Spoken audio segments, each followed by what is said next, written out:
தாவேக கட்சி ஆட்சியை பிடித்ததும் பலரும் அந்த கட்சியில் இணைந்து வருகின்றனர்.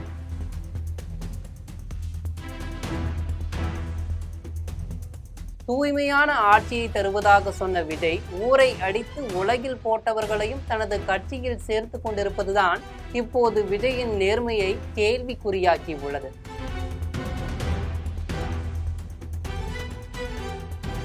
அந்த வகையில 100 கோடி ஊழல் வழக்குல தேடப்படக்கூடிய சேலத்தைச் சேர்ந்த வின்ஸ்டார் சிவகுமாரும் தாவேகாவில் அமைச்சர் செங்கோட்டையன் முன்னிலையில ஐக்கியமாகி உள்ளதாக சொல்லப்படுகிறது.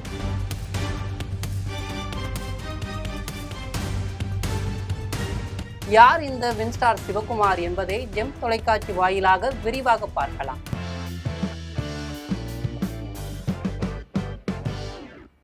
சேலம் அழகாபுரத்தை சேர்ந்தவர் சிவகுமார்.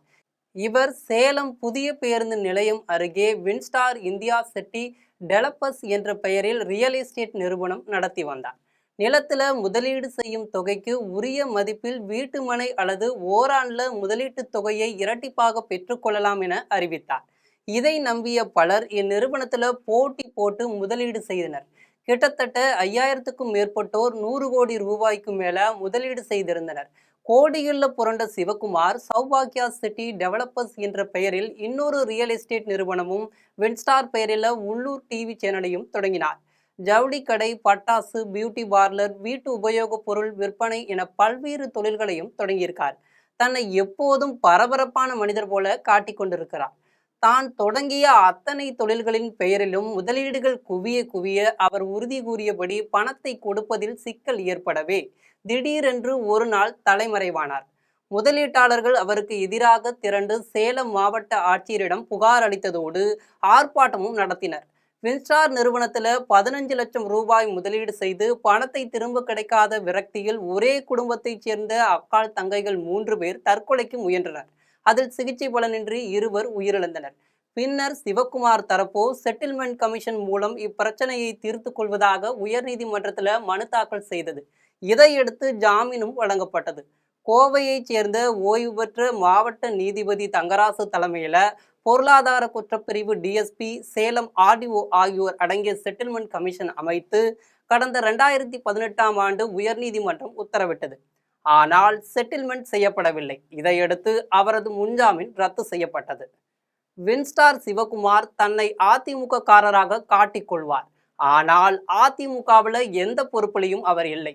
எனினும் ஜெயலலிதா உருவம் பொறித்த பெரிய மோதிரத்தை விரலில் அணிந்து கொண்டு எப்போதும் அதிமுக ஆதரவாக வலம் வருவார். முன்னாள் முதல்வர் எடப்பாடி பழனிசாமியின் உறவினர் ஒருவர் பாதுகாப்பில் சிவகுமார் இருப்பதாகவும் சொல்லப்படுகிறது. இப்போது செட்டில்மெண்ட் கமிஷன் முன்பும் ஆதரவாவதில்லை. இந்த நிலையில தன்னை வழக்குகளில் இருந்து தற்காத்து கொள்ள வின்ஸ்டார் சிவகுமார் ஆளுங்கட்சியான தாவேகாவில் ஐக்கியமாகி உள்ளதாக சொல்லப்படுகிறது. இதனால் சிவகுமாரால் பாதிக்கப்பட்ட மக்கள் வெகுண்டெழுந்தனர். நிதியமைச்சர் செங்கோட்டையன் சிவகுமாருக்கு பொன்னாடை போர்த்துவது போன்ற புகைப்படத்தை தங்கள் கழுத்தில் மாட்டிக்கொண்டு சேலம் கலெக்டர் அலுவலகத்துக்கு பாதிக்கப்பட்டவர்கள் நேற்று வந்தனர். பாதிக்கப்பட்டவர்கள் கூறுகையில் சிவகுமாரின் பின்புலத்தை பற்றி எந்த கேள்வியும் எழுப்பாமல் கட்சியிலும் சேர்த்து கொண்டு உள்ளனர். சேலம் மட்டுமின்றி நாமக்கல், தாராபுரம், பழனி, ஈரோடு, கோவை, திருச்சி, திண்டுக்கல் உள்ளிட்ட இடங்களிலும் வீட்டு மனைகளை வாங்கி போட்டிருந்தார். சேலத்துல மட்டுமே 50க்கும் மேற்பட்ட இடங்கள்ல வீட்டுமனை ப்ராஜெக்டுகளை செய்து வந்திருக்கார். பாதிக்கப்பட்ட முதலீட்டாளர்களுக்கு அவர்களின் பணம் முழுவதும் திரும்ப கிடைக்க வேண்டும். அதற்கு வசதியாக அவருக்கு வழங்கப்பட்ட ஜாமீனை ரத்து செய்தால்தான் அவர் செட்டில்மெண்ட் கமிஷன் முன்பு ஆஜராவார். இருவரின் மரணத்துக்கு காரணமான சிவகுமாருக்கு சட்டப்படியான தண்டனை கிடைக்க நடவடிக்கை எடுக்க வேண்டும் என்றும் மக்கள் கூறி வருகிறார்கள். முன்பு மோசடி வழக்குகளில் சிக்கியவர்கள் தங்களை பாதுகாக்க பாஜகவில் ஐக்கியமாக்கி கொள்வார்கள். தற்போது அந்த இடத்தை தமிழக வெற்றி கழகம் பெற்றுள்ளதா என்கிற சந்தேகம் எழுந்திருக்கு. மக்களின் பணத்தை கொள்ளையடித்த மோசடி மன்னன் நிதியமைச்சருக்கு நெருக்கமாக இருப்பது மக்களுக்கு செய்யும் துரோகம் என்று காட்டமாக கூறினர். இதுபோன்ற செய்திகளை உடனுக்குடன் தெரிந்து கொள்ள ஜெம் தொலைக்காட்சியுடன் தொடர்ந்து இணைப்பில் இருங்கள். நன்றி, வணக்கம்.